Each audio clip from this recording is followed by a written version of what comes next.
Hello, I'm Matt Lozano and I play the role of Dong. Hi, I'm Ivana Alawi and I will be playing the role of Edris. Hi, I'm Celine David and I'll play the role Drea. I'm Dustin Yu, and I'll be playing the role of Ria. And this is... The Regal Dialogue.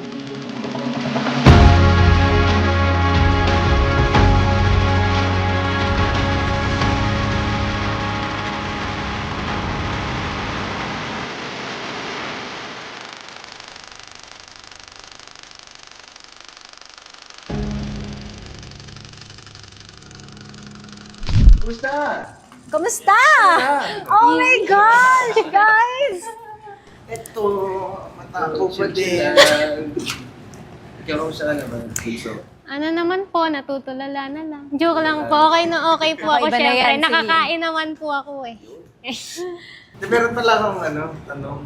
Oh. Kasi, di ba parang syempre sobrang busy nating lahat sa mga kanya-kanya. Hindi naman. Yun naman. Wala nga kaming ginagawa, no? Kaya- Pag nasa bahay, tambay-tambay. Chillin na lang. Di ba, paano nyo napabalanse yung Paano nyo napabalanse yung trabaho at oras sa family, lalo na kapag sobrang busy ng mga schedule? Good question. Yes, Dusty? Yes, Kasi, Ivana. good question, ikaw unang sasagot Paano po. mo nababalanse yung time ko with work and with my family? Ako pag uwi, lagi ako tumatambay sa room ng parents ko. Meron mga 15 to 20 minutes. Tambay. Tapos alis na. Alis na ako. Okay na time na. Okay na. 15 minutes Ito alis na na yun. ako. Bye-bye. Ito na yung band ko. Yun lang. May Ang alarm basto ka eh. ganun po. Tapos dinner. Yun lang. Yes, man. Kayo ba? Ikaw, Ako baby po, girl. after syempre ng school, ng work, pag uwi ko, magpapahinga lang po saglit, mga 1 hour nap. Then pagising ko, lalabas ako, ma, tara, nood po tayo, anong movie next nating panonood? Gusto ko Or yung series. naka-oras lahat ng ginagawa. Ang time niya. management. 1 hour na, gising na ako. Bye-bye. Ikaw naman.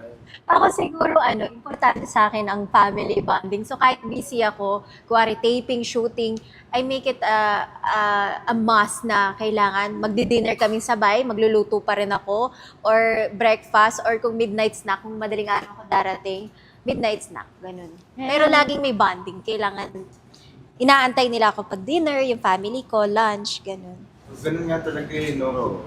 Sa atin kasi parang sa Filipino culture, ang pinaka-importante talaga na bonding ng family is yung hapagkainan. Yes. Usually lunch, Mm. breakfast or dinner. Yeah. Yes, pero of course, speaking of family, ngayon papalapit na yung Pasko, may tradition ba kayo na ginagawa na hindi pwedeng mawala? Ano yun? At bakit? Ano yun? Ako hindi pwede mawala ang hamonado sa aming hapagkainan kapag Pasko. And lagi kasi kaming kasi konti na lang din kami sa family. I mean, yung iba nasa ibang bansa na. Yeah. So, we always make sure na kung sino yung mga nandito sa Pilipinas, buo, Gets. kayo. Kami yung yun nga po, doon na lang kayo nakakapag-usap lahat sa hapagkainan. Pero syempre, mas lalong importante, especially pag Christmas, kasi doon na kayo mas makakapagkwentuhan. Hindi busy lahat, holiday na holiday. E di mas free yung kwentuhan yung lahat. Meron pa, dito yung tito section, dito yung mga bata, dito yung mga titang nagchichismisan. Okay po. Sana this Christmas kami naman kasama kami dyan, no? Shoot, syempre naman! Paglulutuan daw tayo ni Miss Ivana ng Ako pa yung nadamay. Yeah, Pupunta seafood. nga kami sa inyo, tapos ako Ano? pinagluto din, no? Nakatikim na ba kayo ng king crab? Wow! Tiga, patikim naman yan. Ay, ikaw, ano yung family tradition na ginagawa nyo tuwing Pasko? Tuwing Pasko, nanonood kami ng MMS na Secret and Wow! Wow! Hindi, oo. Nanonood kami ng movie sa sinehan. Parang yung dad ko lagi, yun yung gusto niyang bonding every Christmas. Iba-iba yung pinapanood namin. Pero, syempre, this year, Secret and naman papanood namin. Yes! Excited na. Sabay-sabay panonoorin po with your family. Kayo ba? Ito, may tanong naman ako. Since nagtanong ka rin, ikaw mamaya ka na. Kung sa Pasko ay masaya at puno ng tradisyon. Sa horror naman, iba ang atmosphere, di ba? Kung bibigyan ka ng chance gumanap ng horror movie, anong klaseng character ang gusto mong i-portray? Ako pwede po mauna. Kasi ako, tagal ko na po itong gusto. Gusto ko maging multo po na bata sa gilid. Yung nakaganon na. Yay! Batang multo talaga. Yung parang naka-sleepwear ka na dress na white, tapos kulot-kulot ka, tapos sobrang puti mo, tapos nakaganon. Tapos may teddy bear kang dala. Opo, ganon. Nakaganon ako sa gilid ng mga screen. Yun, gustong-gusto ko po. Ako gusto ko The Grudge, yung mga gumagapang na white lady. Oo, yun yung bet ko. Tapos, Wow. yan. Flexible pa na. Hindi ako flexible. Alam niyo na next Ganun year, lang. ha? Alam niyo na next year. Siyempre, sa susunod na Abangan mga, natin. siyempre. Ako sa Ikaw naman. panilig ko sa mga slasher films. So, gusto ko matry na, alam mo yung parang sila Leatherface. Ah, Ikaw yung nagsaslash o oo. ikaw yung... Ako yung nagsaslash. Ay, Gusto ko nakakatawa, kasi palagi na lang no? ako yung mabait, yung mga nagpapatawa. Gusto ko ako naman yung seryoso. Wow! Oo. Maangas. Kasi serious. Ikaw, bro. Ako nagampanan ko na kasi, yung parang maging yung last year ko, Shake, Rattle, and Roll. Ayun talaga yung ano. nagampanan ko na yung dream Ano? role ko. Parang ano siya, aswang ba ako nun? Wala, hindi siya sure. Ay, hindi, sorry. Ano ako, nag-cut yun Ano ako nun? Zombie. Tao na naging zombie. So, yung transition, yun nagustuhan ko. Yung being tao, tapos napunta ako sa zombie. Ano po yan? Isa po ba sa sinabi? Oo, aso yun eh. Ano ba?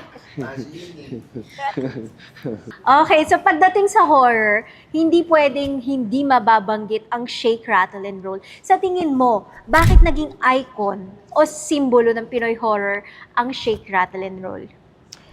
Ako sa tingin ko, besides na every year naman talaga may Shake, Rattle, and Roll, iba rin talaga kasi yung mga concepts Ang wiwiti. ng Shake, Rattle, and Roll.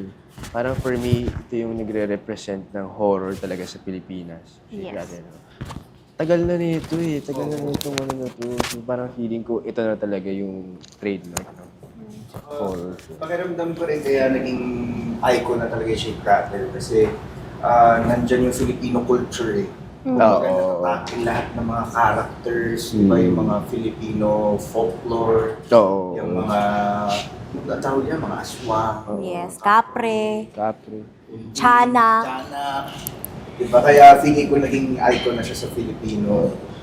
So lagi siya inaabangan kasi yun nga, iba-iba yung... Hindi nakakasawa. Hindi mo maiisip what's coming next. Yes. Tsaka tatatak po talaga sa utak niyo. Tulad nga nun, yung si Undin po. Pag Oo. nakakita ka ng bawl, may isip mo na yung Shake, Rattle, and Roll kasi matatakot ka kung iihi ka ba o hindi. Oo.